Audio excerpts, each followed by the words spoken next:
Hi, I'm LeeColan. I'm an organizational psychologist and a CEO advisor, and I'm thrilled to be on the show today with Dov.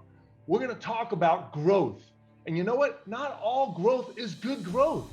So we're going to talk about the risks to growth and how you can prevent those risks.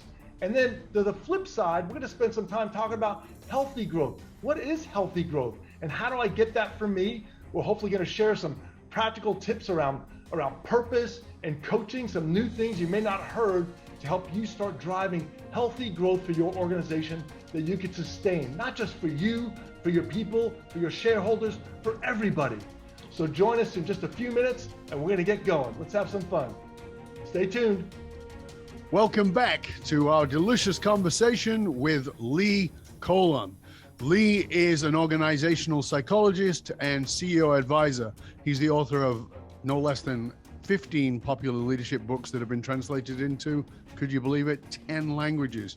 He's also created more than 50 products to equip and encourage leaders at every possible level. Lee believes that leaders, that when leaders are focused on being human first, we see others, we see the people that we work with, we see the people that we serve as not just numbers, but as humans too, and everyone flourishes in that environment.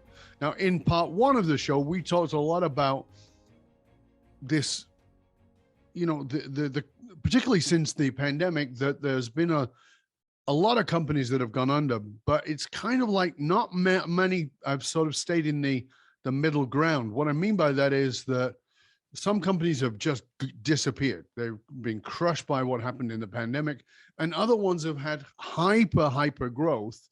And we talked about the potential unhealth of that, how unhealthy that can be. Many years ago, somebody asked me about this 10X program that's very popular.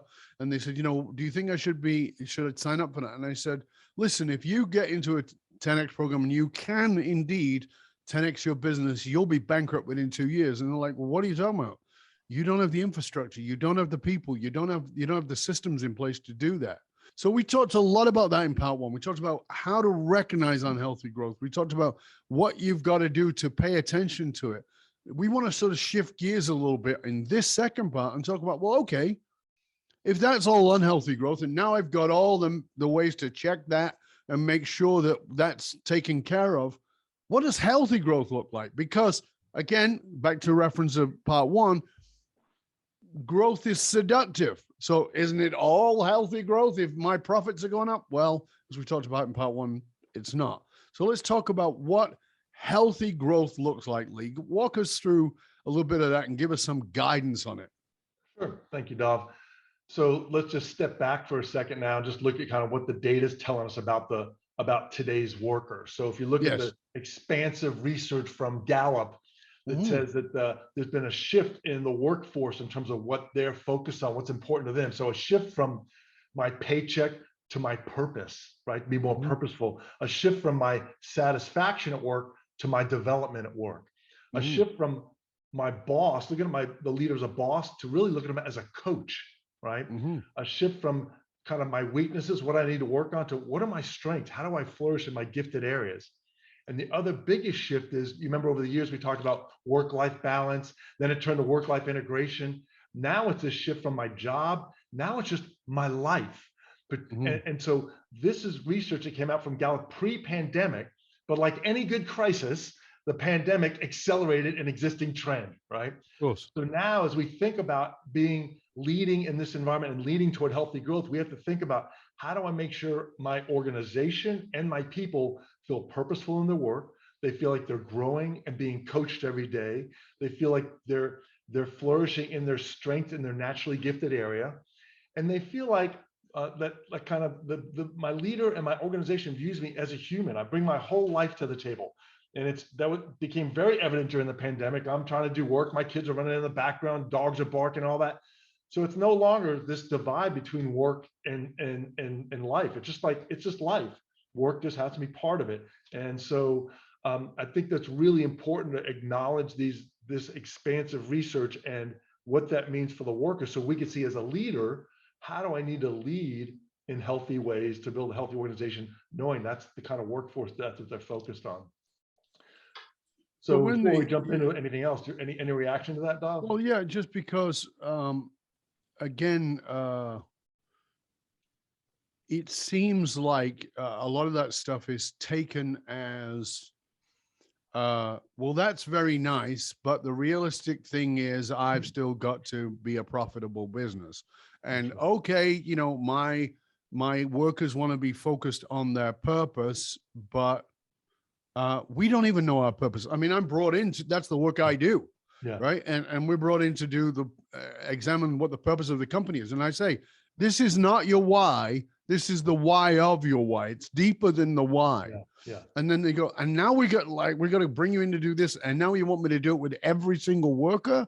It seems impractical. Yeah. And we're growing, and we want to grow. Yeah. How do we address that, Lee? And I just took purpose as one example. It could be any of the ones you brought up. It's a good one. Let me latch onto that one, because I think there are two levels of purpose. So yeah, today's work is looking for an organization that's purposeful. Like, how are they making the world a better place? How are they improving the human condition?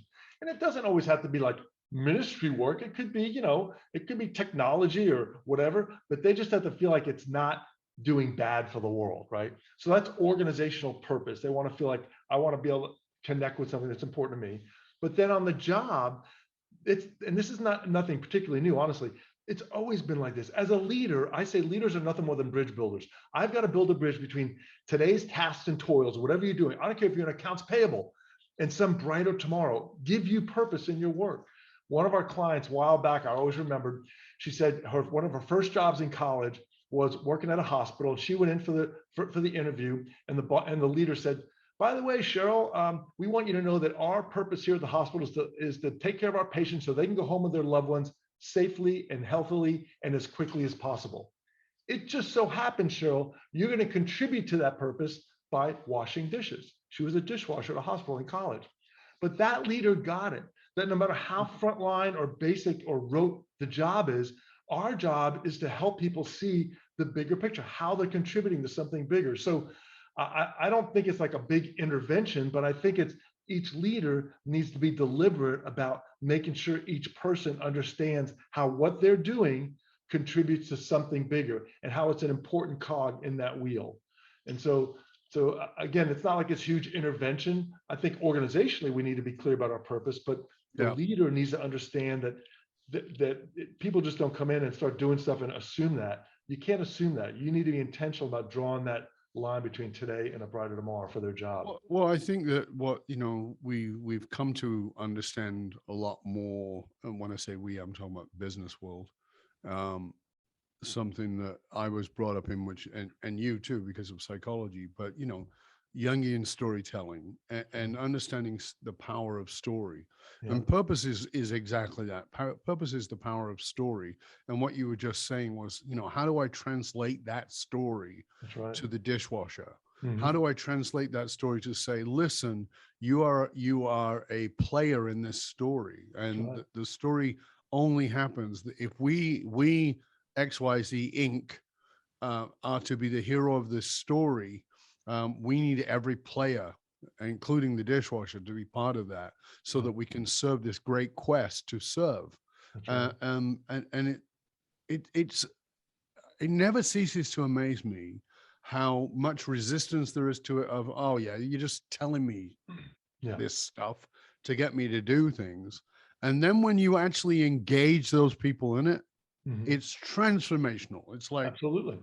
I didn't believe it, and I thought it was kind of nonsense. And you know what? I'm happy to get up in the morning and wash those dishes, because I am helping these people get home. Because if those dishes were not clean, there could be some kind of bacteria on that would keep them in the hospital, and they wouldn't be with their grandkids, or they wouldn't be with their children, or they wouldn't be with their parents if it wasn't for me. So I'm part of that. Good, own that. That's powerful. That's right. So that's part of healthy growth. So when we're talking about healthy growth in this context, we're also talking about one of the primary elements of that is being connected to the purpose. And so now we're back to that previous part, which is you can't do that if you've got churn. Right. You can't do that if the people are going out of the door quicker than they're coming in. That's right. So how do let's go to that healthy growth. Right.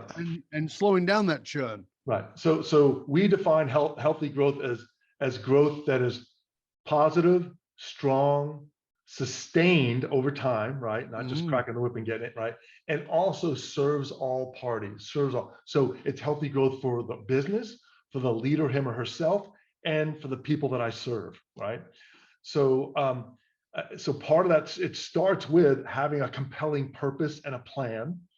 And then it moves also that there are 5 growth factors. The second growth factor is having an aligned culture, right? That's the glue, right? So a culture, culture for culture's sake, we're not about that, but it's what kind of culture do we need to achieve our business objective? What kind of behaviors do we want? And are all these cultural systems, or 12 of them, aligned with each other and also vertically? We find that in many cases, as organizations evolve over time, I developed put these different systems in place, and then I'm huge, and like they were all developed at different times. So here's an example: a very entrepreneurial company, and they right off the bat wanted to create this like system to select employees that were kind of had more of an entrepreneurial bent, which is great, right? So they got these people in. A few years later, they were growing. They had to put like an employee manual together. Finally, they're like, we got to put something in place to formalize it. But they were much bigger then. Well, the employee manual looks like an old IBM manual. Right. No popcorn at the desk. Don't do this. You can't do this. You can't keep stuff in the fridge. No. It's almost like going to a public pool, like, no running, no swimming, no diving, no fun type of thing. No peeing in the pool. There you go. Exactly. I didn't mention that one. Yeah, it's good. So, but it was very out of line. You would hire these entrepreneurial people, then they come in and then their decision-making authority was $500 for a director. Like, what? That's inconsistent. So you don't realize as you develop different systems, reward systems, selection systems, communication systems, decision-making systems, and they're all designed at different times in the organization's life, many times they're not aligned with each other. So that's what we call horizontal alignment, to make sure all those 12 systems are aligned, sending the same messages, reinforcing the same behavior. And then they need to be vertically aligned. In other words, is it aligned with the objectives we're trying to achieve in the business? So our simple formula for culture is culture equals behavior. That's it. So the question is, what systems that we have in place right now, what behaviors are they reinforcing? So many times if you start looking at it, it's like, oh, our incentive system was trying to incentivize people to, sell as much as possible, but why do we have caps on it? So anyway, so the aligned culture is a second component, really. So it's a compelling purpose and a plan. Then you move to an aligned culture. Then it's really about engagement. How do we engage their hearts and minds? Then there's positive coaching, which is really important. And then ultimately, excellent execution. We can have all that nice stuff, right? But if we don't execute with excellence, that's huge, because everyone wins. People want to win unless we perform. So there's purpose, culture, engagement, coaching, and an execution. Kind of the 5 elements that get you healthy growth. Let me add one more element to that. Yes. But surrounding all of that is what we call healthy leadership. Yes. So your healthy leadership is a force multiplier. It is either going to inhibit or enhance every one of those components. So if I'm not leading in healthy ways, leading with love and respect and positivity, right, and caring and connection, if I'm not leading in positive ways, in fact, our next book's on healthy leadership, which is this outer rim, that's the force multiplier, right? So we can do all these things, that's great, but the way that we lead is either inhibit or enhance every one of those 5 growth factors that I summarized. So that was a lot I threw at you. Sorry about that. So no, it's okay. So those are the 5 growth factors of healthy growth. Growth, right? Correct. So you said the 12. What did you call them? Cultural systems. So within culture, there are systems like our reward systems, our selection systems, our incentive systems, the rituals that we have, our communication systems, our decision-making systems. There are like 12 of those that you have to look at to make sure what behavior they're designed in certain ways. What behavior do those systems reinforce? And many times they're reinforcing different behaviors. And there's no ill intent. It's just those are typically put in place over different phases of the life of the business. And so it's just a useful exercise. So now we're back to the same conundrum, Lee, which is we're growing, whoever that is, are growing at this extraordinary rate, and you've got these 12 cultural pieces, Yeah. you've got these 5 growth factors, Yeah. you've got this healthy leader. I mean, Yeah. like, oh my, we haven't got Right. time for that. That's right. You're right. So And how do we deal with that? yeah. And listen, we're all about, you know the old saying in organizational change, you jump on the horse whichever direction it's going, right? Yeah. So wherever there's energy, so all these 5 components doesn't mean they all have to be worked on. I mean, more than likely, if a company's growing rapidly, they're doing a lot of them pretty well.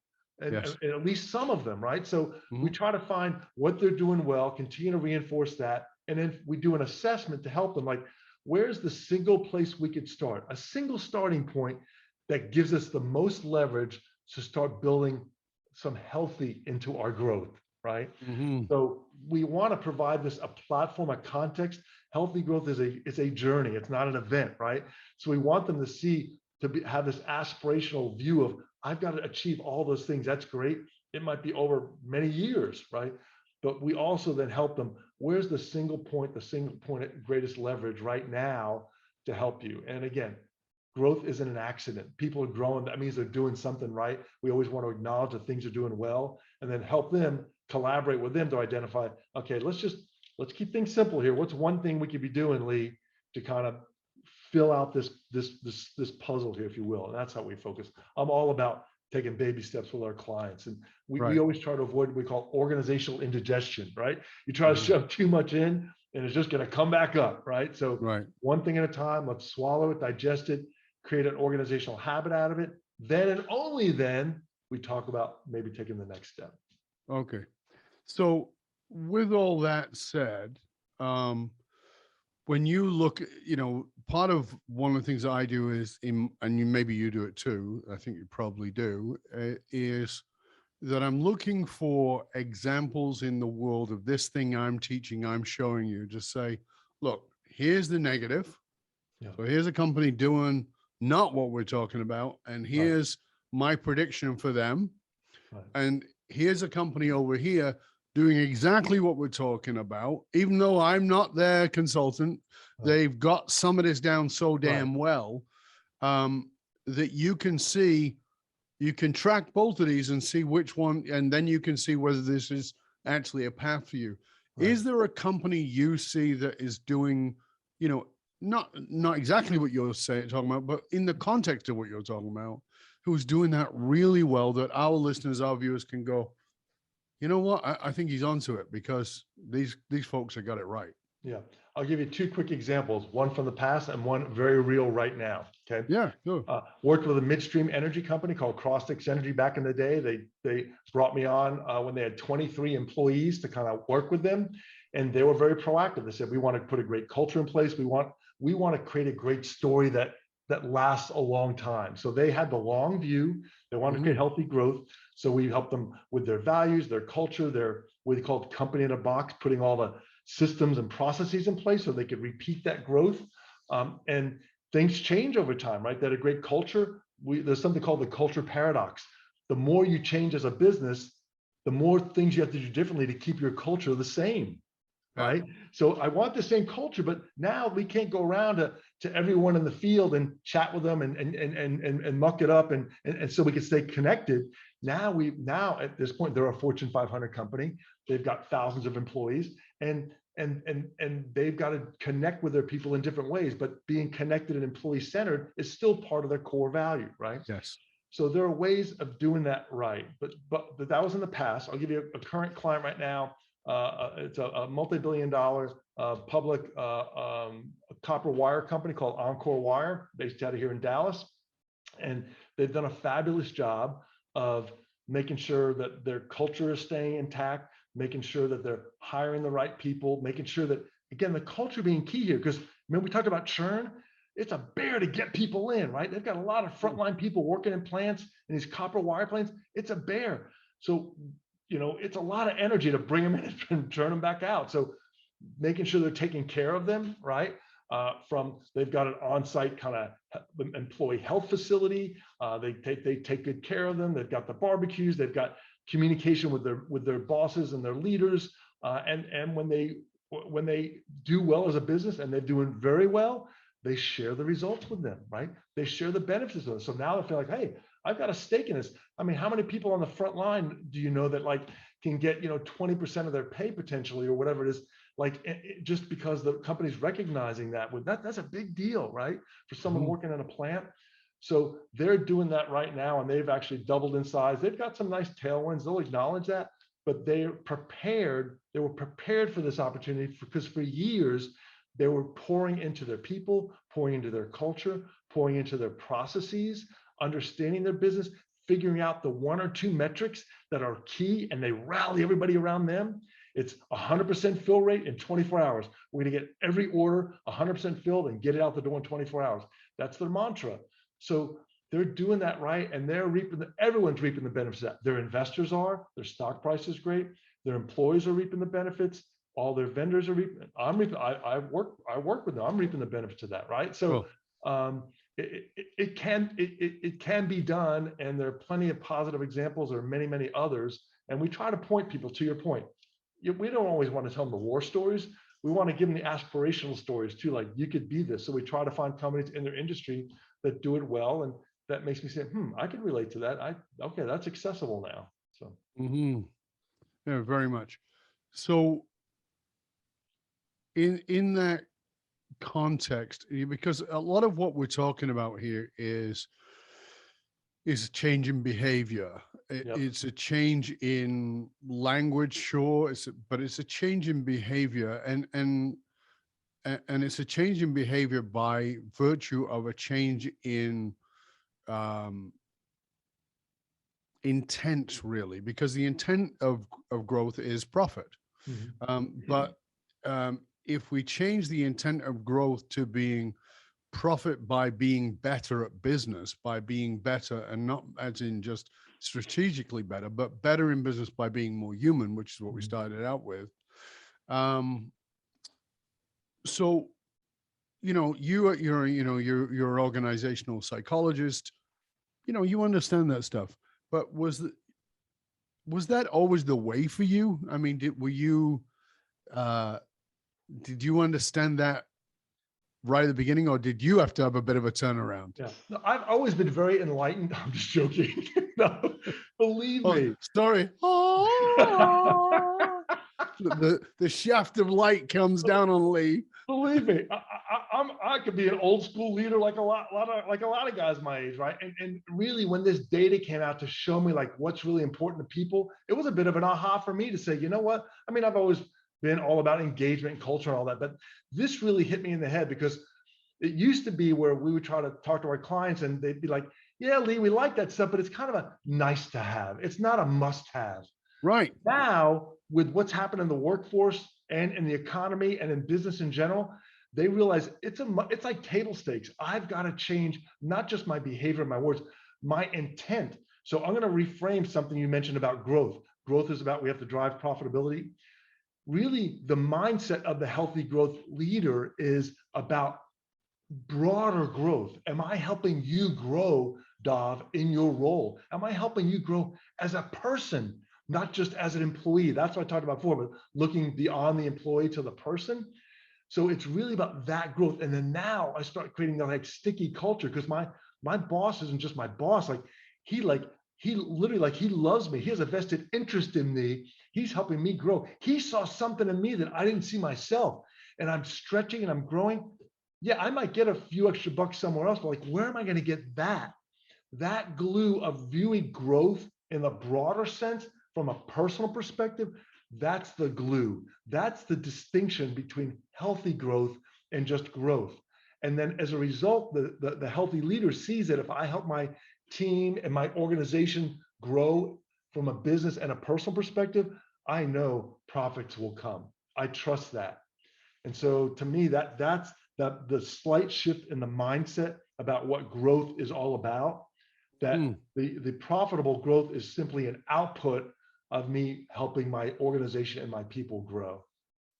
So with that, let's go to sort of my final question here, which is, all this is lovely, and people can go buy your books, and they could certainly reach out to you and bring you in as a consultant and guide them, and I recommend that they do those things, of course. Well, thank you. However, let's start here.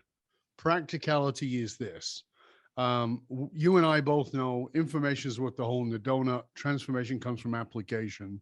Right. And you got to kind of get your foot in the water. You got to get a sense of it. So what is one practical thing that our viewers, our listeners can go do in the next 5 minutes, or certainly in the next few hours, to put them in the water, to give them a sense of, okay, I've got to, here's something I can do that's going to move me towards very healthy growth, and maybe even help me to recognize unhealthy growth. Okay. One reemphasis of something we talked about and something new.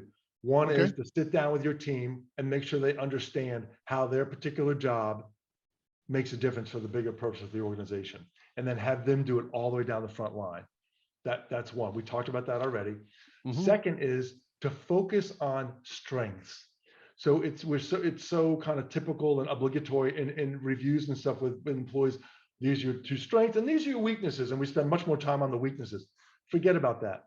If we could get people working in their gifted areas, so be an observer as a leader. What are the natural gifts of the people on my team, and how do I leverage those and let them work in their gifted area as much time as possible? Your organization will flourish personally, but then you will reap the benefits of them working in their gifted area. Research will show us, this is really compelling to me, that strengths-based coaching, Dov, if I focus on your strengths, yields about a 36% improvement in performance. Whereas weakness-based coaching yields a 26% decrease in performance. You're talking about a 60% spread there just by focusing on what are you really gifted at? What are your strengths? Let's make sure you're working in that area as much as possible, as much as practically possible. We can't do it all 100% of the time. 36% increase, but I focus on your weaknesses and, oh, you're not very organized, Dov. How do we get you more organized? No one's ever going to turn a weakness into a strength. At minimum, and I understand, sometimes weaknesses, we have to get people up to a reasonably proficient level to be able to do their job, but your disproportionate amount of your time ought to be, what are your natural gifts and how do we help you flourish in those areas? That's going to be glue to your culture, and that's going to yield performance. It's like being in your sweet spot. Every piece of sports equipment has a sweet spot, right? You hit that sweet spot, whether a golf club or a baseball bat, you hit that sweet spot and the ball goes further than you thought it would go. It goes exactly where you wanted it to go. And it felt effortless. And and that's when people work in their strengths, they're working in their sweet spot. And that's what we want. If you could do that one thing, have those conversations with people, focus on their strengths, you'll see them flourish, and the organization ultimately flourish from that. Guaranteed. Guaranteed. So put it in the framework of a question that our listener, our viewer would go to that person and say, what? Where is your... What do you believe you are naturally gifted at? Right. Right. Right. Or I was sometimes simply, what do you love to do? What is it that when you do it, it just feels effortless? You get compliments. What do you love to do? Right. Yeah. Within a work context, obviously. Of course. Very simple questions. It could be a very powerful conversation and an output. Yeah, because you don't want them saying stripping if they're... Right. I knew you were going to go there, Rob. If they're in accounting. Well, that's very nice, but in the context of work. Well, Lee, thank you so much. This has been a great conversation. Always love talking to you, mate. Please, again, tell everybody where they can find out more about you, your books, your resources, how they can find out more about you. Sure. At leadershipexperts.com. Again, plenty of stuff out there. Blog posts, self-assessments, real-time feedback reports, all freebies, some manifestos on the healthy growth model if you want to learn more about that. And you can certainly reach out to us there at leadershipexperts.com. Leadershipexperts.com. Again, we'll make sure that all of those links are posted in the show notes. You'll be able to get them there. And it's really important that you share the show with everybody you know. One of the things about healthy growth that I have found is the companies that are growing really well and doing really healthy growth are also not hoarders. They don't hoard, they share, they grow through growth, meaning they're giving away, they're reaching out. So, if you've gained something from today's show, if you've gained something from listening to Lee share about healthy growth, then share this show with everybody you know. Share it with the people who you know really need to understand this, particularly if they're growing at a level and feeling a little bit like they're drowning underneath the growth, and how to bring it back to a healthy growth. This has been a fabulous show, Lee. Thank you so much for everything that you do and for all that you've shared. Our absolute pleasure. And for you, dear listener, remember you can hang out with other conscious leaders and you can chat about this episode or any past episodes inside of our Facebook and LinkedIn groups. Just look for the Leadership and Loyalty podcast. The truth of the matter is, it doesn't matter how successful you are. If your employees and your customers don't understand what gives your company meaning, you're only working at a fraction of your true capabilities. To find out how you can hire me, Dov Baron, as a speaker or leadership strategist for yourself or for your organization, simply go to dovbaron.com. That's DOVBARON.com, because unified actualized meaning is the one single monolithic difference between mediocrity and greatness for all individuals and companies. I want to thank you for sharing the show with everybody you know. Till next time, stay curious, my friend. Stay curious about how you can truly develop some very healthy growth for yourself and for everybody who is connected to you in your organization. Remember, it's about broadening that growth. I'm Dov Baron. I'm here to assist you tapping into your deepest meaning to reach that next level of clarity, focus, purpose, and profit in your business, your life, and your leadership impact. And I am out.